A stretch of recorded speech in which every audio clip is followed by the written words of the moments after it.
Welcome to Go for Side Effects. I'm your host, Kevin Simon. You all know my co-host, John. John, how you doing? Doing good, brother. Doing good. Thanks. And we got Big John Westlake. How you doing? I'm doing good, Kevin. So, Thank you. so now I could call John Little John, although he's And John, by the way, that is a beautiful house you got. I just want to let you know Ah, and appreciate everything. that. Thanks, man. And so I want to start off telling everybody, thanks for watching the show. I also would like to let everybody know I didn't think about this. I got to give Christy some kudos on this one because uh, today she reminded me to go in and download uh, your what is that rating letter, your award letters. Go in and because every year you got to have them for like if you do fishing, hunting, or anything like that. So y'all go in and make a copy of your award letters, and just have it always on standby. You never know when you're going to need it. And also, y'all go check out our YouTube page after this. We got a whole bunch of shows on there where we got a lot of shorts that are excellent. So y'all go check that out. Subscribe, share. We're trying to build up our YouTube. And for any of y'all that like after shows, we do what's called that after on Patreon. We do after show where we go and talk all the crap that we want to because we're good at it. Number one. So John, let's get in. And John, you were in the Army. Tell us when you went in, and tell us about when you went in, where you went to boot camp and stuff. Okay. I enlisted in 1977. I actually signed up while I was still a senior in high school on the delayed entry program. I actually took part in Naval Junior ROTC in high school for 3 years, and a lot of my instructors wanted me to go into the Navy and actually go for a commission in the Navy. But I just thought the Army was cooler, and I went in that direction as enlisted. I had two instructors. One instructor was a carrier pilot during Vietnam. The other was a chief bosun's mate, who I had a lot of respect for. And Yeah. yeah, and sure, and and he's the guy that made me want to become a NCO eventually. So that's the direction I wanted to go. I enlisted in '77 as a MOS 11 Delta, which at that time was Armor Reconnaissance Specialist, and Scout. But at that time, it was 11 Delta at Fort Knox, Kentucky. That's why I went for my basic and AIT. It was called One Station Unit Training, where they combine basic and AIT together for like 13 weeks or whatever it was, where you have the same drill sergeants for the entire year. That kind of sucked. But what happened after that was, and yeah, I really, I thought that was a cool job and everything. I really liked that whole concept. And my drill sergeants were all, they had been in Vietnam, all that type of thing. They all had that kind of experience. So I learned a lot from those guys. But I ended up injuring my knee early in my career, and the Army reclassified rather than kicking me out. And they made me a clerk, which I absolutely hated.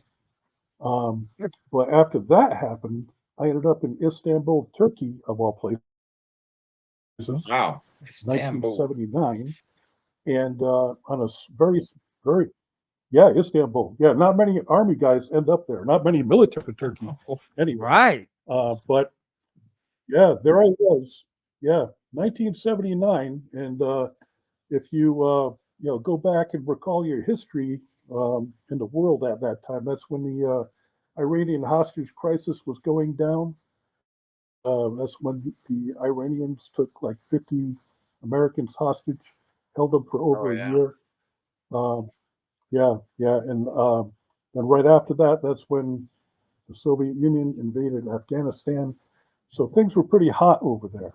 Actually, December of '79, when I was there, four guys from my very small battalion I can't tell you exactly how many were because it was a classified unit, but very small. But 4 guys from my detachment were ambushed and killed downtown.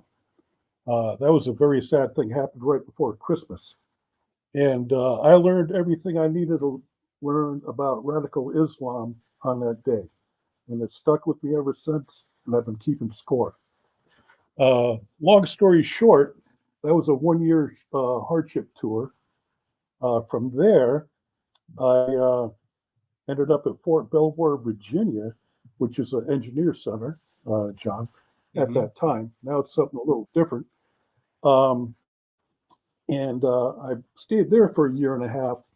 And I had pretty much I wasn't too happy with the way things were going in the Army. I didn't like being a clerk.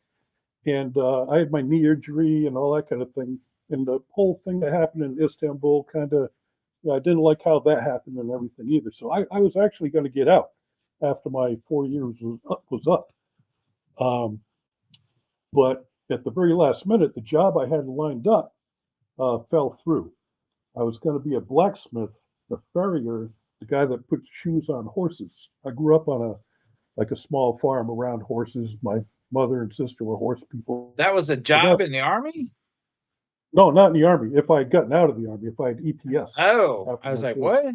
Yeah, Okay. no, if I had gotten out, but that fell through. The guy decided at the last minute that I was going to work with decided not to take me on, and I had just gotten married, so I went and talked to the reenlistment guy and ended up reenlisting. Um, Okay. and yeah, from there I went to Germany to an engineer unit over there. Worked in the headquarters, tactical engineer unit. Spent a lot of time in the field there. But again, I hated being an admin kind of a guy. And my battalion commander knew it. My battalion commander had been special operations in Vietnam and all that kind of thing. And he he knew my background and what my desires were, and I think he felt sorry for me. Again, long story short, after that tour, I put in an application to go special forces, and he wrote Oh me a yeah. beautiful, he wrote me a great letter of recommendation for that, and that went through the channels, and I was pretty excited and waiting patiently for it to come back. It came back disapproved. That broke my heart, but it was disapproved because they had put me on like a priority assignment to DC. So from there, Oh, yeah. From there, I ended up working at the Army's Casualty Operations Center in DC. It's a 24-hour operations center, 24/7, that monitors Army active duty deaths um, worldwide. Uh, and I oh, did that for 3 years and hated it. Number one, I still didn't like the admin thing. And then number two, dealing with death Right. uh, every day at work yeah. kind of drags you down after a while. But we were the guys that coordinated the in-person notification of the primary next of kin. Where the officer goes out to the Oh, spouse's yeah. house, knocks on the door, and gives them the bad news. And also appointed the casualty assistance officer who would go out and help them get their life I would insurance I and would not burial. want that job. No, No, that would suck. That it, that that it would did. that would suck. It did suck. I didn't look forward to going to work. Plus, it was a kind of a high stress job too. So yeah, I wasn't too happy about that. But what happened after that, though, towards the end of that tour, I was working at the Army's Personnel Center, and I was working on the ninth floor, and I wanted to get back in my original MOS, the Cav Scout. So I went down, and I talked to that branch, and they said, nope, we're full. We can't take anybody right now. I said, okay, whatever. So I went to the infantry branch. I said, walked in the door, said, make me a grunt. They said, sign this paperwork. And boom. That's, Wow. yeah, Just like yeah, that. just Just like like that. that. Yeah, just like that. And Damn. from there, yeah, from there, things really picked up. And they shipped me off to Fort Benning, Georgia, the home of the infantry. And I went through a series of schools there.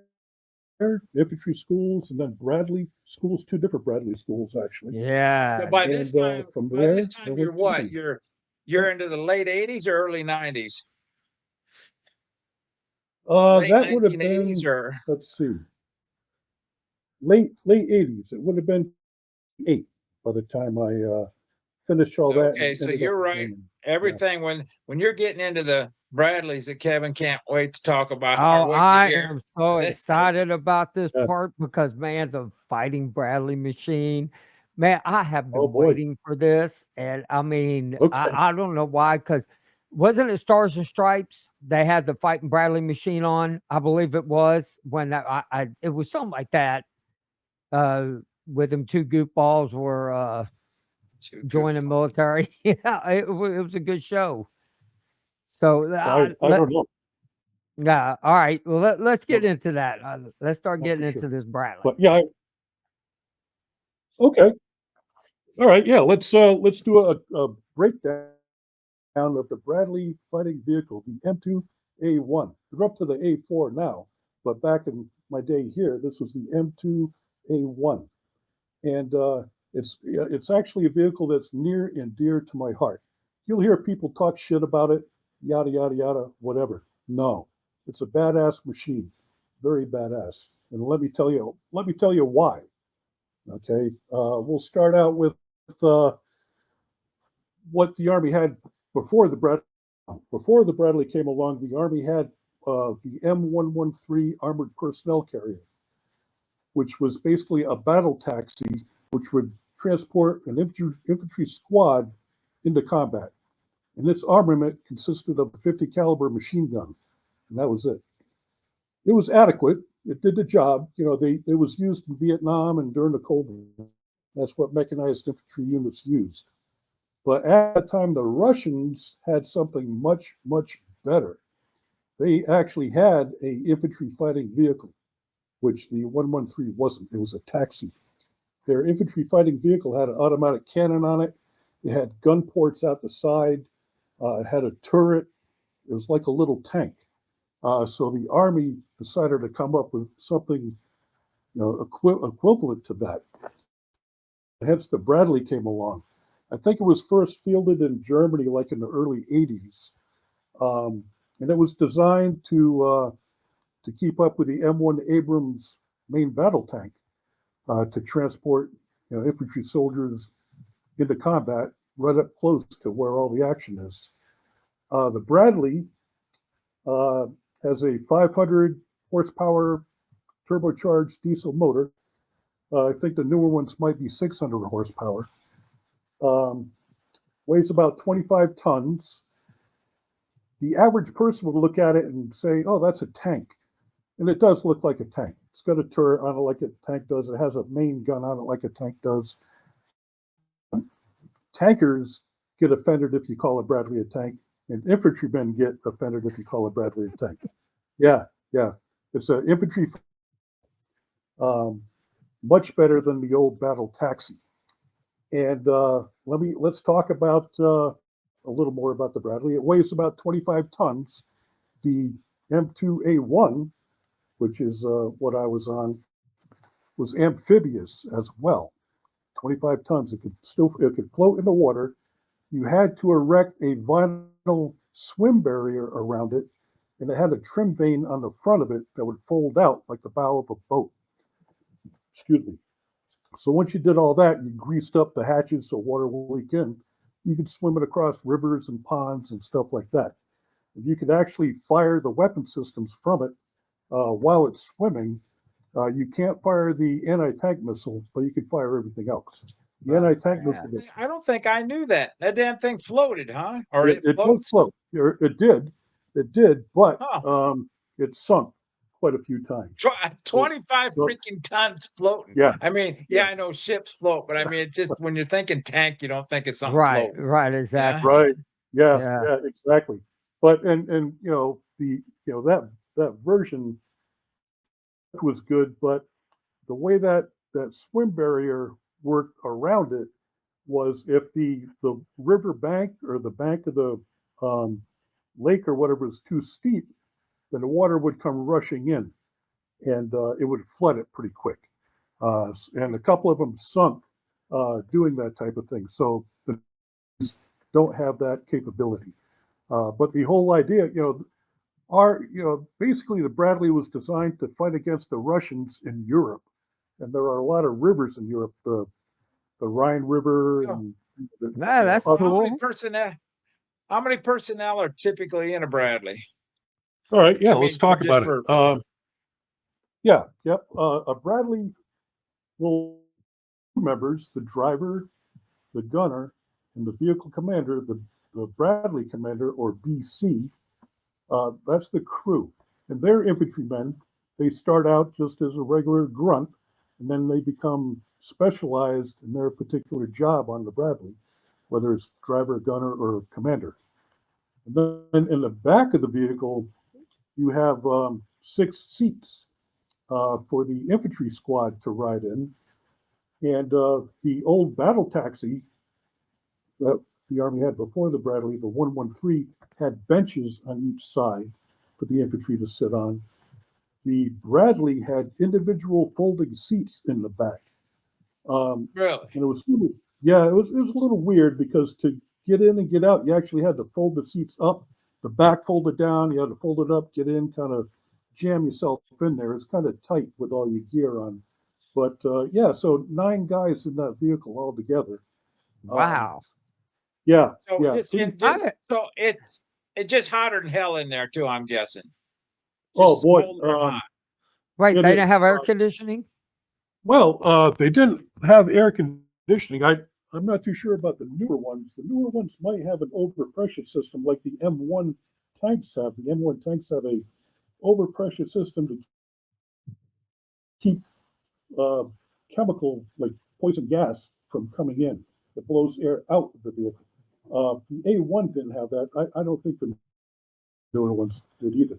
But what the A1 did have, it did have fans in there. Um, and this is another unique feature of the M2A1 is that it was issued with 6 submachine guns that came along with the Bradley. And 2 submachine guns There's 6 of them on there. were the 6, screw 6 submachine really? guns, 2 out each side and 2 at the back ramp. These submachine guns were short versions of the M16. The M16A2, the newer version, fires 3-round burst. It doesn't fire fully automatic, only 3-round bursts. These M231 port firing weapons, the submachine guns, fired fully automatic only, no semi-automatic mode, and their rate of fire was just like an Uzi, about 1,300 rounds a minute. Oh Um, wow. Okay. so yeah, yep. I And could have had each of fun on those, that. oh boy, You I mean could have had I get it. so you much You fun would, on that. yeah. I mean, so actually, I didn't know this. There's six. We'll call them fully automatic M16s mounted on this thing. So, Yeah. so there's one crew member pulling the trigger for all these shooting at the same time. No, no. Each individual riding in the back of the Bradley mans one of these submachine guns, as well as having his own individual weapon, whether it's a M249 saw, M203 grenade launcher, or an M16A2 Oh, rifle. that's badass. They also would have this submachine gun. And each position, there's 2 seats on each side and 2 seats near the ramp, with little holes in the wall that you submachine guns through. And there's a periscope that they look out of to aim it. Now these things don't have sights on them. Huh. You're issued tracer ammo only, pure tracer ammo. And Oh, you really? use, Just tracer? yeah, That's all you're pure shooting is tracer. tracer rounds? Oh, that Yes. looks like the 4th of July. Oh, it looks like a whip. Looks like a red whip when you shoot it. It's cool as you know No, but I what. mean, if you got all these guns shooting tracers, I Mm. mean, holy shit. Oh yeah. Damn. I see. I need it. That's it. I miss my calling. Oh, you did. Right You there. I certainly miss did. my calling, man. Oh, and this is just the tip of the iceberg here. There's more. But getting back to the whole fan thing, that's what got us started. Each of these submachine guns had a brass catcher that would hook up to it, to catch all the brass, so you wouldn't have all this brass rolling around on the floor in the back of the Bradley. And it also had a fan with a hose that you would hook up to it, an exhaust fan that would suck all the gases away from the weapon as it's firing. Otherwise, you'd eventually pass out from the amount of gases that these things generate while they're firing fully automatic. Oh, Yeah, it's I wish quite a we had thing. a picture of what that looked like inside because I'm trying to visualize that. Because I Yeah, mean, what you're telling me, I was thinking more back in the time where just had the bench seats and up you go, and it was just like you said, a taxi. The So these could 1920s. actually, Yeah, the 1920s. yeah. That's what he's thinking about. well, and that's what makes the Bradley a fighting vehicle, where the infantry can fight from inside of it rather than having to get outside of it. That's Uh, awesome, man. yeah, that's That the is whole that's the whole concept. Now so. the newer versions don't have that feature, and part of the reason why is the newer versions. And this is pretty cool too. Um, have what they call reactive armor that bolts on the outside of the Bradley. They're like on the sides and on the front and on the back. And the way the reactive armor works is if a rocket or a missile or a tank round comes at the Bradley and hits it, the reactive armor explodes and forces um, uh, the blast away from the vehicle. That's how reactive armor works. And so they had to do away with those ports around the side of the vehicle in order to put all that Oh, reactive. okay. Okay, Well, that makes sense. that's pretty Yeah, cool. yeah, Okay, so let's get into when you went over to Desert Storm with the okay, Bradleys.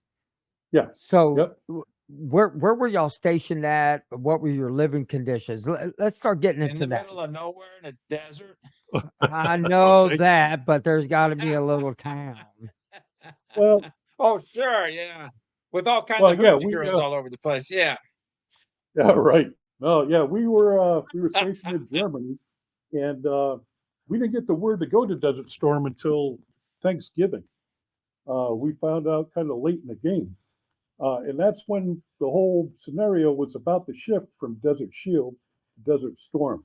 They needed the units out of Germany to make it an offensive war because they had enough there already with the 18th Airborne Corps units and other units uh, for a defensive scenario. But once they decided to flip the switch and make it offensive, that's when they sucked all the units out of Germany to take part in it. Two armored divisions and other units as well. As part of the 3rd Armored Division, uh, the headquarters was in Frankfurt. Our installation was just north of Frankfurt, 1st Brigade, 3rd Armored Division, which was the largest brigade in Germany. It had 4 battalions. Most brigades have 3. Our brigade had 2 tank battalions and 2 infantry battalions. Um, we got the word to ship out. I ended up shipping out with the advanced party, the Dirty 30, is what we called ourselves. We got in country Dirty about 30. December 16th, and our job was to arrive early and go out to the desert and kind of like pick our spot where we're going to set up. And so each company had 3 people out there as part of that advanced party to do that. So we got out there about 2 weeks ahead of everybody else. And what happened was uh, we left Dammam, Saudi Arabia, Cement City, to go out to the desert. We rolled out to the desert. The 3030 rolled out on 2 city buses. That's how we were transported out there. The type of city bus that has the door in the front and the door in Yeah. the middle. That That's kind what of we bus. did That's too. how. Oh, okay, Same all right. shit.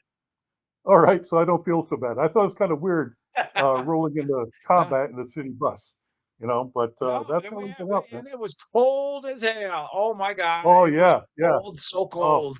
It was freezing it was. cold. Wait, it was, and before I left Germany, it was snowing in Germany before we left, and I shaved my head because I'm like, oh, we're going to the desert, Saudi Arabia. I got down there as cold as you know what.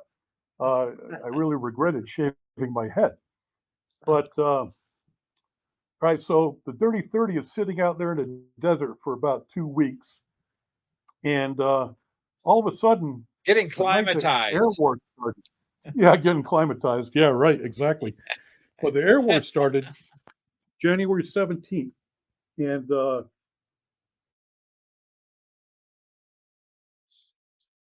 Man, our kind of. Bradleys have still not arrived from Germany.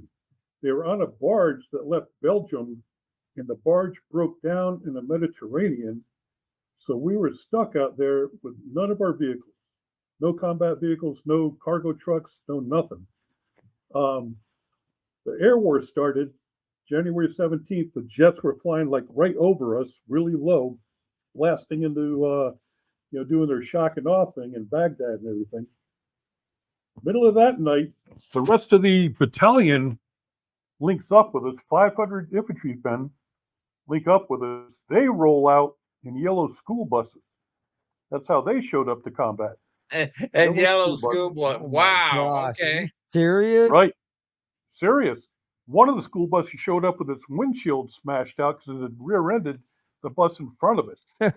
I felt bad for the guys riding on that bus. They were freezing. But yeah, so that they showed up and they didn't have any tents or anything. The battalion slept under the stars that night. And early that morning, and this is the story that pretty much anybody who's out in the desert uh, can tell or can relate to. Our chemical alarms went off probably about 4 in the morning, and everybody went into their chemical gear.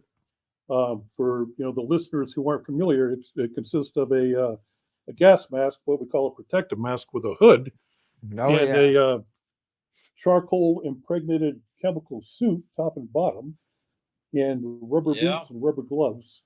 That's what they call MOP 4, Mission Oriented Protective Posture Level 4. The whole battalion, 500 soldiers, went into MOP 4. We all looked like astronauts, like green astronauts, roaming around the desert, 4 o'clock in the morning. But we're freaking out because the alarms are going off. And the company commander just happened to link up with me, which is, the whole plan. And he had to break out a little chemical detection kit, which consists of like little blister things that you pop. You got to wave it in the air and certain color or whatever. So we went through that process and determined there were no chemical agents there. So he was able to give the all clear order, and we were all able to get out of our protective suits. But that was our introduction to the air war, anyway. Our Bradleys eventually showed up. I can't remember just how much later it was. A week or two later, they ended up showing up. They were being convoyed up to us. It was like a 10-hour convoy. The Our NCO from our company uh, wasn't happy with the progress that the convoy was making.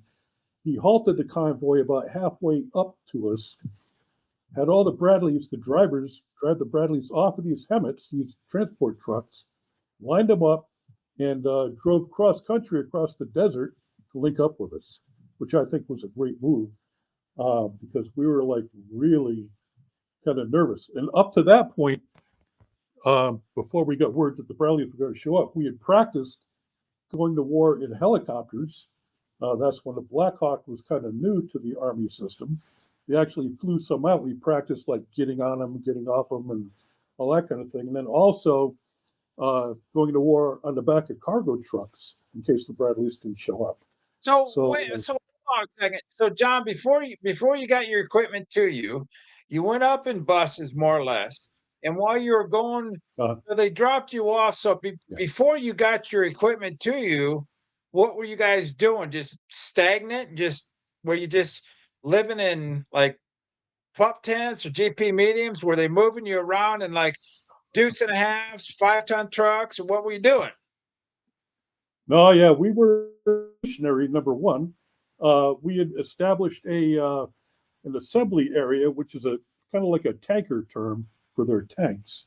The mech infantry kind of uses the same terminology. We nicknamed it Fire Base Camelot, just camels being in the desert, that kind of thing. Yeah. Everybody, we all dug like foxholes and bunkers. Um, we did start some rehearsing, but we really weren't too sure what the mission was going to be yet. We So did so not you have got a any you GP got meetings.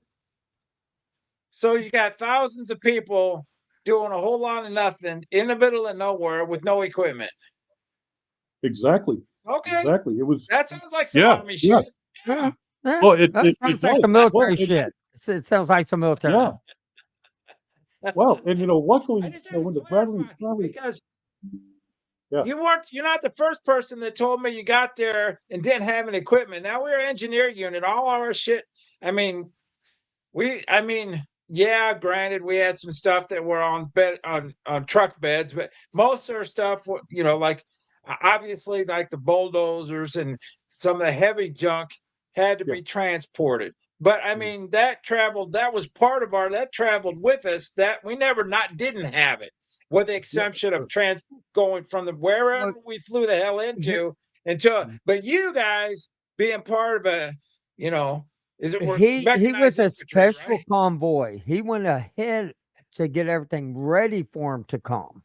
Yeah, yeah, Right, right. So And yeah. it still cracks me up that I would you not want get to do there and that job. Nope. Mm-mm, no. Well, Mm-mm. and yeah, we basically slept under. We had folding cots, but we didn't have any tents. When the Bradleys finally did show up, um, every Bradley had its own tarp to cover it while it's parked in the motor pool. So we ended up oh, sleeping under the Bradley tarp. We would tie one side of it off of the Bradley like a lean, and that's how we slept for months while But we were y'all had out a there. good tan compared to everybody else. Yeah, Y'all are nice and yeah, tan, right? yeah. Well, we got a lot of fresh air. Yeah, that's for sure. We did you certainly guys did. have decent chow out there? Was it mostly MREs? Well, I got to tell you, and this will kind of lead into kind of like getting ready for the ground war to start.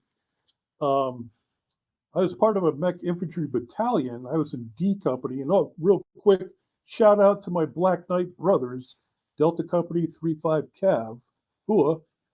All right, my brothers, my battle buddies.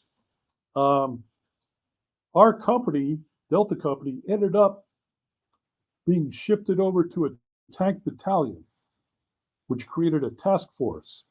And so we ended up with about 40 M1 Abrams tanks. And that's kind of Okay. a unique scenario. And but it was those guys that took care of us as far as beans and bullets go. And we Hmm. ended up being attached to Alpha Company 434 Armor, Task Force Centurions. And those guys eat well. They eat better than we ate. And we'd have like an MRE a day, but they would bring us a hot meal, sometimes a hot breakfast, tea rations. I don't know if you're familiar with tea rations or not, John. They kind of look like the lasagna pans that you get at the shopping center, the big ones, but they would have sausage and eggs or Oh American yeah, chop yeah. suey kind of thing, something like that. So it's hot. So we would usually get either a hot breakfast or a hot the tankers. Uh, Oh, that's good. it was good. They took very good care of us. They respected us. I got to say they took good care of us. We ended up being attached to Alpha Company. Got to know their commander and first sergeant really well. Good guys. Got a lot of respect for them. They took good care of us. I can't complain about that at all. Well, let's get But into the ground war now. okay, that leads us into the mission.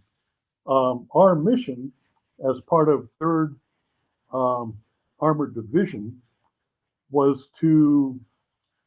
We were part of Schwarzkopf's Hail Mary, where we ended up way out left flank, just south of the Iraq border. And when the ground war started, our mission was to cross going north into southern Iraq, and then go north for so far, and then turn right, heading east into Kuwait, and attack into the Republican Guard divisions. That was our mission. And our infantry company mission, as part of the Tank Battalion Task Force, was to assault trench lines, right? And we had this worked out to a T. We eventually got to the point where we rehearsed it. They had aerial photography of actual Iraqi trench lines, and our engineers came along with the C's, the small emplacement excavators, the pickup trucks with a backhoe and a bucket on it. They Yep. dug trenches for us Yep. to practice in, and here's how that mission was to work out. The tank battalion would roll up into the enemy, blasting away with their tanks. Our infantry company would roll up further, right up to the trench, and the ramps would come down. The infantry in the back of the vehicles would dismount, get on line on the ground, and kind of like parallel to the trench. Me, being the squad leader, would throw a grenade into the trench. So my squad goes in, and my squad consisted of 3 grenadiers with M203 grenade launchers and 3 riflemen. Each machine gunner had 600 rounds of ammo for his M249 saw. Each grenadier, and I had a grenade launcher myself. My 2 team leaders had about maybe 10 rounds of grenades for the launcher, and we also had hand grenades on top of that. And then the 3 riflemen, they emptied out their rucksacks, and we loaded their rucksacks up with more ammo. And once we crossed the border, I took one of those submachine guns that we spoke of earlier, and I rigged up a sling to carry one under my arm. I had it was a pair of suspenders for my wet weather pants, and I was able to rig up a sling. So I carried that under my arm along with my M16 and 203, as well as more ammo. The basic load for an infantryman is 210 rounds for his M16, the 5.56 ammo.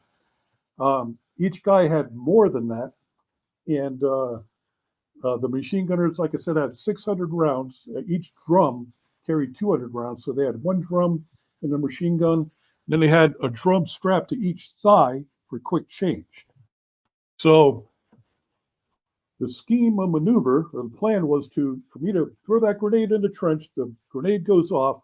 As soon as it goes off, we're in the trench. My 3 machine gunners are up front, and they start heading down the trench. The lead machine gunner is shooting straight down the trench. The other 2 machine gunners are to shoot down each side. And then I had a team leader in front of me, and then the rest of the squad behind me. And that was basically how we would assault the trench.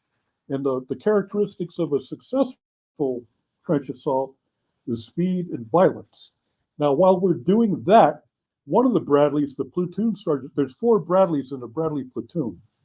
The platoon sergeant Bradley, the plan was for him to straddle the trench and fire over our heads.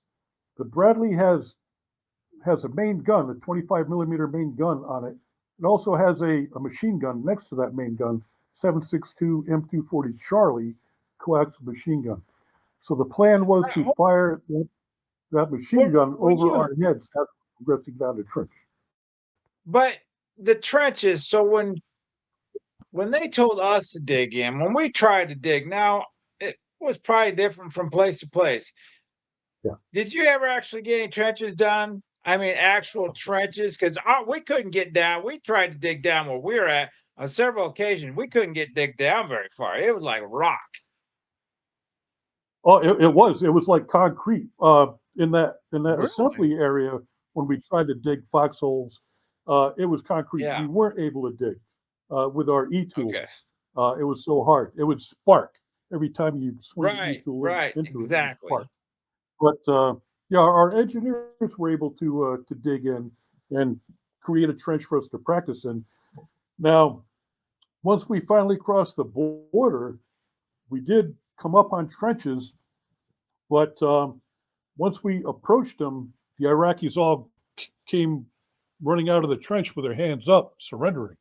So we didn't have to go into the Smart, very smart. Yeah, they were smart because we would have wiped them out, man. We had like 30 tanks backing us up, and then the rest of our Bradleys, and it's called near and far. Near and far. What's the word I'm thinking of? Like support.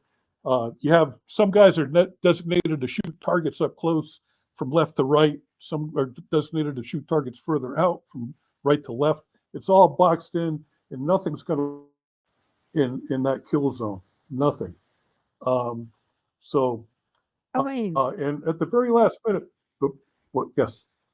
no, I mean, but can you imagine being Iraqi at that time?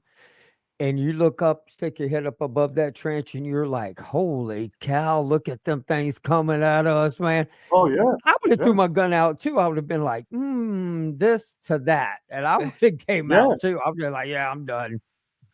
Well, and and this leads up to our first engagement, our first battle. Maybe not our first one, but the biggest battle we took part in. Um, and what happened here was our division scouts, 4-7 Cav, which was, we were 3-5 Cav, but we were an infantry unit. 4-7 Cav was an actual Cav unit. They had Bradleys, but they had Cav Bradleys. Cav Bradleys are a little different. They have fewer guys in the back, and they have more anti-tank missiles in the back. Yeah, we didn't talk about the anti-tank missiles on a Bradley, but it's got a launcher, has 2 anti-tank missiles in the launcher, and 3 more missiles behind it. Those missiles can defeat any tank on a modern battlefield. It can reach out to 3,750 meters and can hit a moving target. Also, the main gun on the Bradley, the 25 Mike, is stabilized, meaning that it can be moving cross country. The gunner can lock on a target, and the crosshairs will stay on that target, and it can be moving as well. But that gunner can hit that target while both vehicles are moving. And on top of that, it's got a thermal sight, meaning it can see day or night anything that reflects heat.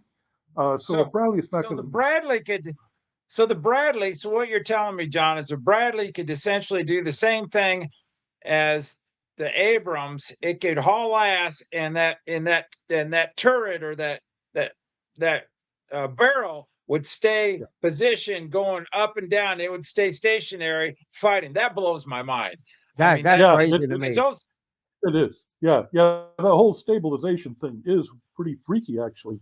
But and that kind of brings up another topic here is our parent unit 3-5 Cav actually led the armored brigade, which is very unusual to have an infantry unit lead an armored brigade. But the truth behind that scenario is that anti-tank missile that the Bradley has is actually, it can shoot further than an M1 tank can, and it can hit a moving target that an M1 tank, if he's a real good gunner, he can hit a moving target, but a Bradley could definitely hit a moving target.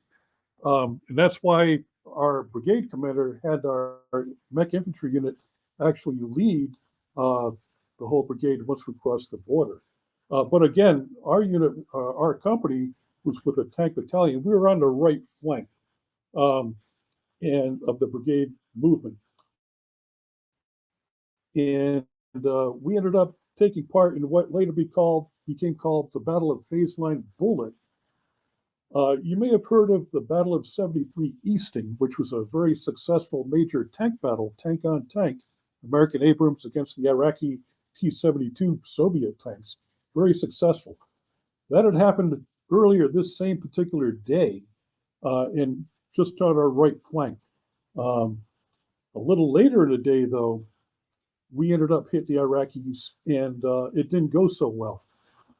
That division Cav unit was supposed to be on our right flank. They ended up in front of us. They ended up between us and the Iraqi unit. They got caught in a crossfire. All 14 of their Bradleys took hits from us and from the Iraqis. 2 Americans were killed, 10 were wounded. Yeah, sad, very sad scenario. Very, very sad. But it was a tough situation. It was dark out. The smoke from the oil wells. The Cav guys ended up getting closer to the bad guys than they expected, and we were right on their ass. They actually got the word to pull back. When they pulled back, they kind of spun around and were driving back towards our tanks.